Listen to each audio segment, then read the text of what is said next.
কথা ঠিক কিনা?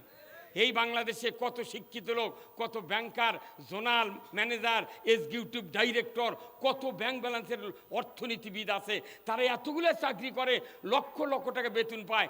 একটা দিন সরকারও বলেনি যে স্যার মুসলমানের দেশে আর সুদ চলতে দেওয়া হবে না, জীবনেও বলেনি। কথা ঠিক কিনা?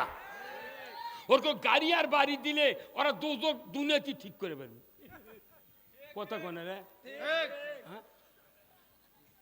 না, আবার বড় বড় অফিসার দেখেছি নামাজ পড়ে দেয়, সারাদিন চাকরি করে, টাকনুর নিচে প্যান্ট চলে গেছে, অজু করার সময় 3 পলট দেয়।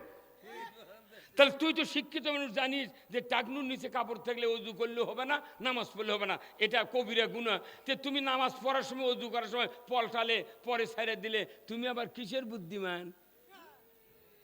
একটা হুজুর যদি ইমামতি করার সময় পায়জামা যদি টাকনুর নিচে 4 আঙ্গুল যায়, তখনই মুখটা ঘাট ধরে বার গায়ে পারা। তাহলে হুজুরের টাকনুর নিচে পড়লে দোষ, আর আপনার পড়লে অদোষ। কে?